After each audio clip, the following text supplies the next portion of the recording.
Assalamualaikum warahmatullahi wabarakatuh. Halo semuanya, perkenalkan saya Rika Nurmala dari kelas 12/4. Di sini saya akan membahas tentang Perang Dingin. Perang Dingin adalah sebuah periode konflik ideologi, politik, dan militer antara dua blok kekuatan dunia, yaitu blok Barat yang dipimpin oleh Amerika Serikat dan blok Timur yang dipimpin oleh Uni Soviet, yang berlangsung dari akhir Perang Dunia II tahun 1945 hingga runtuhnya Uni Soviet pada tahun 1991. Latar belakang dari Perang Dingin adalah ada perbedaan di antara para sejarawan mengenai titik awal dari Perang Dingin. Sebagian besar sejarawan menyatakan bahwa Perang Dingin dimulai segera setelah Perang Dunia II berakhir. Yang lainnya berpendapat bahwa Perang Dingin sudah dimulai menjelang akhir Perang Dunia I. Meskipun ketegangan antara Kekaisaran Rusia, negara-negara Eropa lainnya, dan Amerika Serikat sudah terjadi sejak pertengahan abad ke-19. Menurut beberapa sumber, Perang Dingin terjadi setelah berakhirnya Perang Dunia II, yaitu pada tahun 1945. Hal itu ditandai dengan meregangnya hubungan Amerika Serikat dan Uni Soviet.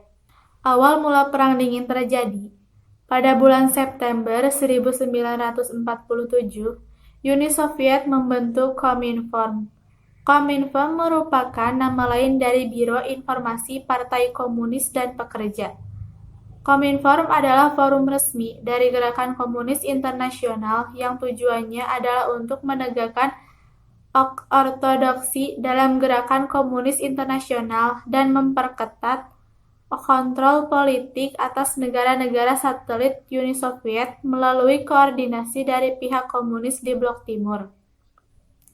Kominform mengalami kemunduran pada bulan Juni berikutnya setelah perpecahan Tito-Stalin, yang menyebabkan Soviet mengucilkan Yugoslavia. Yugoslavia tetap menjadi negara komunis, namun mulai mengadopsi posisi non-blok. Containment dan Doktrin Truman. Pada tahun 1947, penasihat Presiden AS, Harry S. Truman, mendesak Truman untuk mengambil langkah-langkah segera dalam melawan pengaruh Uni Soviet. Mengingat upaya Stalin di tengah kebingungan dan keruntuhannya pasca perang, untuk melemahkan Amerika Serikat melalui persaingan yang mendorong kalangan kapitalis agar memicu perang lain. Bulan Februari 1947, pemerintah Britania mengumumkan bahwa mereka tidak sanggup lagi membiayai rezim militer monarki Yunani dalam Perang Saudara Yunani untuk melawan pemberontak komunis. Rencana Marshall dan kudeta Cekoslowakia. Pada awal 1947, Britania, Prancis, dan Amerika Serikat tidak berhasil mencapai kesepakatan dengan Uni Soviet mengenai rencana pembangunan kembali perekonomian Jerman, termasuk jumlah rinci tentang penamaan modal industri, barang, dan infrastruktur yang telah dihancurkan oleh sekutu selama perang. Bulan Juni 1947,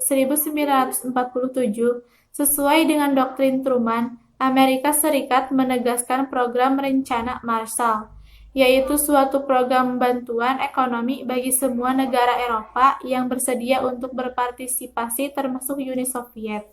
Tujuan dari rencana ini adalah untuk membangun kembali sistem demokrasi dan perekonomian Eropa dan untuk membatasi pengaruh komunis di Eropa.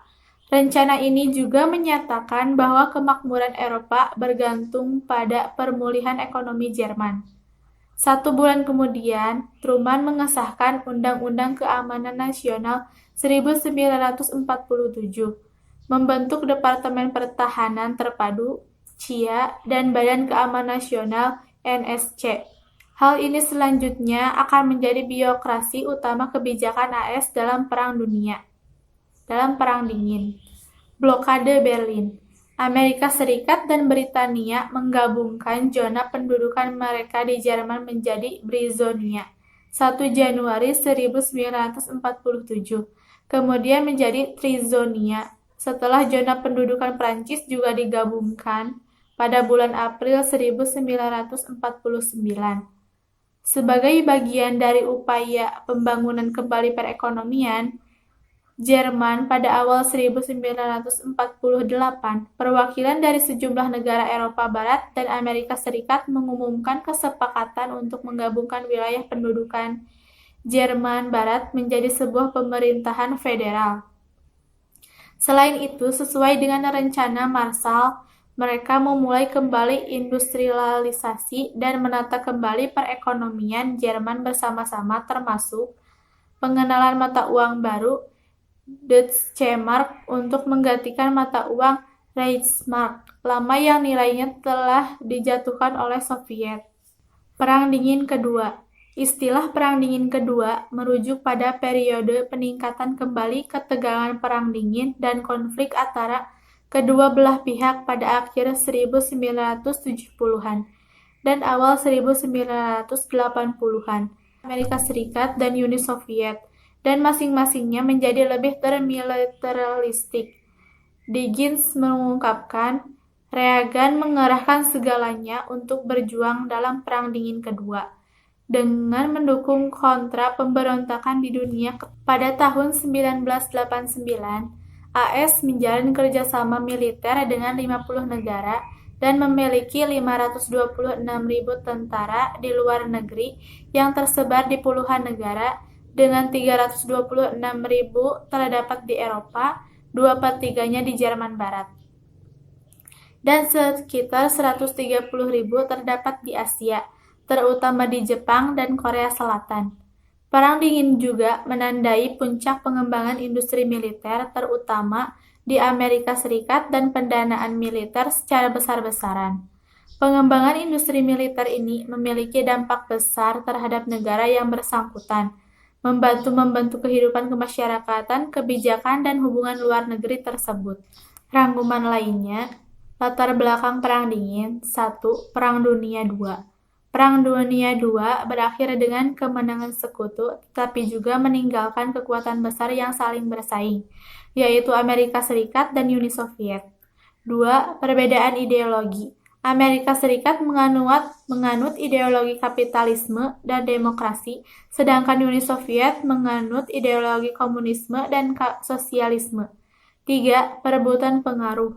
Kedua negara besar ini berusaha memperluas pengaruh mereka di seluruh dunia, yang menyebabkan ketegangan dan konflik. Peristiwa-peristiwa penting lainnya adalah di Perang Dingin. 1. Doktrin Truman, 1947. Presiden Amerika Serikat Harry S. Truman mengumumkan doktrin yang menyatakan bahwa Amerika Serikat akan membantu negara-negara yang terancam oleh komunisme. 2. Blokade Berlin. Uni Soviet memblokir akses ke Berlin Barat yang menyebabkan Amerika Serikat dan sekutunya melakukan operasi pengangkutan udara untuk memasok kebutuhan Berlin Barat. 3. Perang Korea 1950 sampai 1953. Perang antara Korea Utara yang didukung oleh Uni Soviet dan Cina, dan Korea Selatan yang didukung oleh Amerika Serikat dan PBB. 4. Krisis rudal Kuba 1962. Uni Soviet memasang rudal balistik di Kuba yang menyebabkan Amerika Serikat melakukan blokade laut dan mengancam perang. 5. Vietnam 1955 sampai 1975. Perang antara Vietnam Utara yang didukung oleh Uni Soviet dan Cina, dan Vietnam Selatan yang didukung oleh Amerika Serikat. Dampak dari Perang Dingin. 1. Pembentukan blok-blok. Perang Dingin menyebabkan pembentukan blok-blok kekuatan dunia, yaitu blok Barat dan blok Timur. 2. Perang proksi. Perang Dingin menyebabkan perang proksi di berbagai negara seperti Korea, Vietnam, dan Afghanistan. 3. Pembangunan militer. Perang Dingin menyebabkan pembangunan militer yang besar-besaran, termasuk pengembangan senjata nuklir. 4. Ketegangan internasional. Perang dingin menyebabkan ketegangan internasional yang tinggi yang berdampak pada hubungan diplomatik dan ekonomi antara negara.